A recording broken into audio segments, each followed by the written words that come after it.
बिस्मिल्लाहिर्रहमानिर्रहीम। नाज़रीन इकराम, आज एक बड़ी अंदोदनाक स्टोरी आपके सामने पेश करने जा रहा हूँ।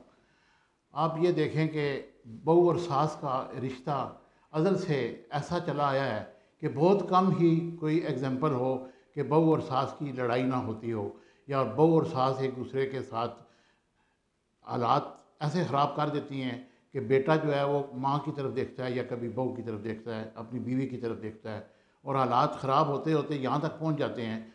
ये जो वाक़या मैं आपके सामने शेयर करने जा रहा हूँ, ये सियालकोट की तहसील डस्का में पेश आया।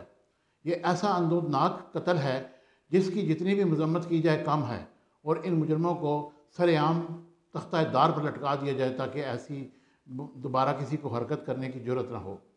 वाक़या कुछ यूँ है कि एएसआई शब्बीर की बेटी जो गुजरांवाला में तैनात था, अपनी खालाजाद के घर ब्याई हुई थी, और उसका बेटा सऊदी अरब में काम करता था। वो अपनी बीवी को लेकर सऊदी अरब चला गया। वहाँ उसका एक बेटा हुआ 2.5 साल का, और उसके बाद वो हामला हो गई। वापस आई तो उसके पेट में 7 माह का बच्चा था।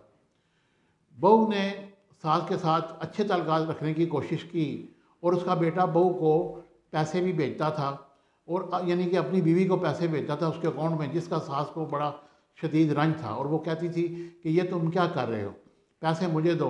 पहले तो उसने उसको तलाक दिलवाने की कोशिश की, लेकिन वो उसमें कामयाब ना हुई।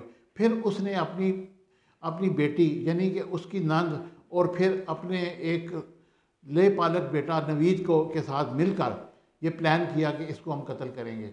उन्होंने ऐसे तरीके से कत्ल किया कि रोंगटे खड़े हो जाएं और ज़मीन हिल जाए और आसमान फट जाए, फिर भी इंसान को शर्म नहीं आती कि वो इस तरह के वाक़यात पेश करता है। उसने क्या किया कि पहले इन तीनों उसके ऊपर चढ़ गए।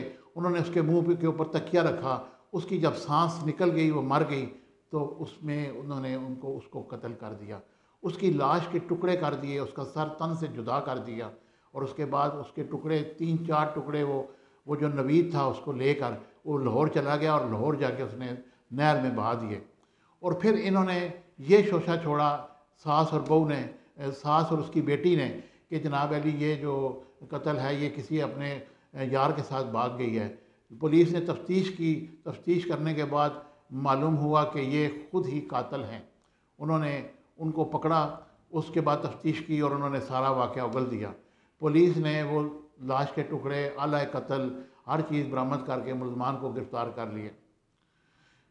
सवाल यहाँ ये पैदा होता है कि इस तरह के वाक़यात क्यों पेश आते हैं। ये ऐसी फ्रस्ट्रेशन हमारे दिलों में, हमारे दिमागों में घुस चुकी है कि हम इंसान को इंसान नहीं समझते। हम कहते हैं हम मुसलमान हैं, लेकिन हमारे काम तो काफिरों से भी बदतर है। ऐसा कभी नहीं होना चाहिए। ये जो वाक़या है ये ऐसी माशरे के ऊपर सवालिया निशान है जिसकी जितनी मजम्मत की जाए कम है। और पुलिस ने जिसने यहाँ पर ऐसा ज़बरदस्त किस्म का की तफ्तीश की और कातिलों को कई माह की तफ्तीश के बाद इनको पकड़ा। मुझे उम्मीद है कि मेरी ये इन्फॉर्मेटिव वीडियो आपको पसंद आएगी। चैनल को लाइक शेयर सब्सक्राइब कीजिएगा। Thank you very much.